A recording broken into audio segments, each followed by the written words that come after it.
Hey guys, welcome back to the channel with Mufaro and Joyce. So in this video, we're going to talk about the power of habits. So recently I just finished reading a book. You know I love reading because when you read, you get a lot of knowledge from people that experience what you experienced before you even experienced it. So why not take advantage of these authors, the things that they've learned as they were, going through life. And the point of them writing these books are to share their knowledge, their life experiences. And their life experiences. And sometimes we go through life thinking that we can do it all by ourselves, we know it all. No, we don't. No. And you find that a lot of people want to reinvent the wheel, some sort, which is pointless, because why not just learn from somebody who's more successful than you? And these authors are successful people. So anyway, the book that I read is called The Atomic Habits, and I will put a link to that video somewhere in the description of this video, and also you see it on the screen, The Power of Habits. So in The Power of Habits, the author talks about that your success and your failures are an accumulation of the habits that you have. So let's talk about the good habits. The good habits are making sure that you wake up on time, wake up early, put in the work, right? Those are the good habits. The bad habits, on the other side, could be simplified as procrastination, laziness, complaining. There's so many people that have bad habits, including myself. Me? I'm sure you got bad habits too that you're trying to myself. beat. So what I learned from this book is that in order for you to become successful, you need to be constantly improving those good habits. And it's not easy. It's not easy. Right? But there's a method to the madness. Let me explain what this means. Is that once you've identified that this is a good habit that you want to improve on, don't focus on improving that habit 100% in a short period of time. Instead, look to improve that habit incrementally. Little by little. Step by step. There's what's called a 1% increments. So do you know that if you improve one thing only 1% every single day, by the end of the year, within 12 months, you'd have been 37% better at it. Did you know that? I didn't know that. That's something I didn't know, right? Thanks to the reading, because I'm kind of lazy myself, and knowing that I had to improve a habit, it's overwhelming in my mind. Yes, I think it's for a lot of people. It's not only just you. There's a reason why it's called a habit. It's something that you're used to. Yeah. And it's really hard to come out of it. Yeah. So 2 takeaway points that I got from it is, number 1 is improve 1% every single day instead of going for the 50% improvement every single day. Because you cannot improve what you're doing by 50% in just one day. That's impossible. But you can improve by 1%. Let me explain. So let's say, for example, you work out, right? Yes. I work out. If you work out, this is a good tactic. Let's say you go to the gym and then you're averaging 2 miles every single day on a treadmill. Okay? All you have to do is add an additional fraction of a mile. So maybe 10% of a mile. Yeah, every single time you go there, maybe you do 2 miles. So maybe you can improve it better by adding like a quarter. Even a quarter, that's a lot. Because you know why? There's that track field. That's what I look at, the track field. How many times have I run? Go down the track. Yes. There's a treadmill that has a screen that shows you walking in different cities. You can put like a screen that shows you walking in like Europe, Chicago, goods of California. I use that to improve my mileage. Yeah. So let's say today you do 2 miles, tomorrow you do 2.25. The following day you do 2.5. Even that's a lot. But anyway, you get the point. Improve incrementally. The second thing that I got out of this book is the ability for you to be able to put habit triggers. Habit triggers are similar to triggers that also induce bad habits. Let me explain what I mean. If you go to a grocery store and you put in junk food in your cart, shopping cart. You know by the time you get home, you're going to eat that junk food. It's guaranteed you're going to eat it because you know it's there in the back of your mind. You know, hey, I bought some ice cream and I have ice cream in the fridge. So you'll constantly be, what? Thinking about that ice cream. Now, what you need to be able to do is to say, all right, I'm still going to buy the ice cream, but I'm going to reward myself after I finish working out by what? Eating the ice cream. That's what you need to do.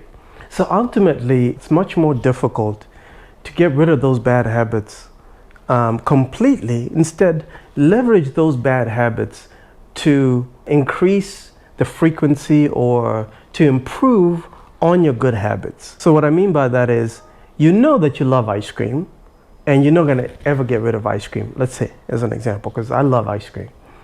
So what I do is I buy the ice cream, but I put it in the freezer and I say to myself, I will only eat this ice cream only when I've worked out and I've ran 2 miles, or I ran 2.25 miles the next day, 2.5 miles the following day. And then only after that do I eat that ice cream. So what I'm doing here is I'm using a bad habit to leverage improving the good habit. That's the lesson that I got from this book. Now, it's not easy. Let's keep it real. You also have to look at success as a series of ingredients. Yes. Like we talked about in a previous video, like a lot of people see success as the destination. What is the destination of success? Simple. You finally get to get cash in the bank. You get to buy whatever you want. You get to buy the purse that you've always wanted. You get to buy that car that you've always wanted. You get to move into that neighborhood that you've always wanted to move into. That's the final destination, yes. Right?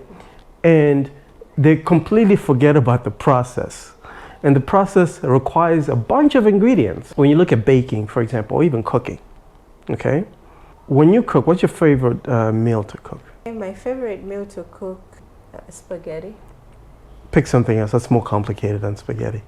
Pilau rice. Yeah, not everybody knows what pilau rice is. But it's fine. Okay, so pick something else then. Okay, we can say, for example, pilau rice. Okay, so for example, pilau rice. So pilau rice is a specialty dish from East Africa. From East Africa, yes. That what are the ingredients in pilau? It's rice. Of course, rice as the main ingredient. Okay. Then you have garlic. Garlic. You have onions. Onions. Tomatoes, right? You have tomatoes is not a must. All right, it's not a must, but you have to put some kind of meat in there, right? Yeah, some kind of protein. You have to put meat, either beef or goat or meat. Chicken, and then you can also put potatoes if you want to. Good. Some don't do that. Other main ingredient is the pilau masala spice. Now imagine if you were to try and make that same dish that you like, the pilau, without the rice, without the sauce. Would that be pilau? No, it's not. It cannot be, right? Yes, it's not complete. So what most people do is when they try to look for or achieve success in anything, they completely disregard the most important ingredients, like the rice and the pilau sauce, pilau spice sauce. Or pilau masala. Right. They completely ignore that. All they're doing is focusing on the final dish, That's true. which is impossible. Because you can't cook that dish without the rice. It's called pilau rice for a reason. So what are you trying to say, that a lot of people are daydreamers? Precisely what I'm saying is that a lot of people want shortcuts. Shortcuts and shortcuts are not good. We all know that. It's impossible. Yeah. There are no shortcuts to this. So when you're thinking about starting this home care business, gather up all the ingredients that are required in order for you to start the business and operate the business successfully and ultimately have a successful, profitable business. It's addition to what we're saying is that a lot of people are very lazy when it comes to dealing with anything that is very, techie. They don't want to do that. Let's just say anything that requires using your brain is very difficult. That's why, like most professions that require using your brain, pay the most money, and the professions, at least most of them, not all. Yeah, most of them do get paid good money because using your brain is not easy.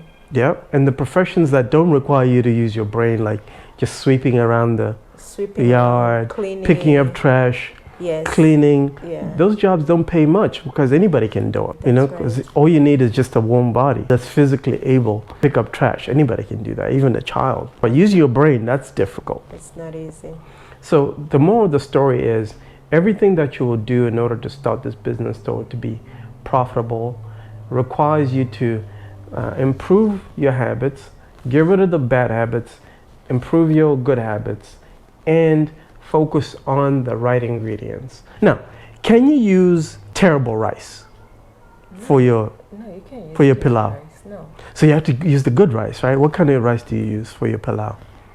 it depends. There are some people who use jasmine rice, Jasmine, but I prefer to use basmati. basmati rice. Yeah. Got it. So, but most people go for the cheap rice. Yeah, basmati rice is not cheap.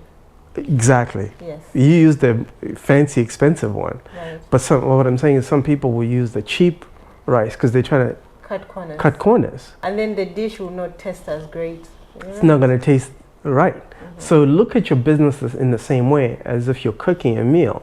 Get the best ingredients, Yes. put them all together, and you'll have the perfect, best or delicious meal. close to perfect, Same thing business. with your business as well. That's right. If you wanna have a successful business, you gotta put work into it, and you gotta invest your money into it. Yeah. Anyway, I hope you got some value from the video. If you're interested in starting your agency, you haven't started already, what you can do is you can check out our policy and procedure manuals that allow for you to be able to put together your policy and procedure and submit it to your state in order for you to get a license if your state requires you to have a license to operate the home care business. And the links are below this video. The links are below the video. If you're also interested in learning how to market your agency, then give us a call. Links are below for you to schedule a call with us and ask us any questions you might have. And we'll look forward to talking to you soon. See you in the next video. See ya.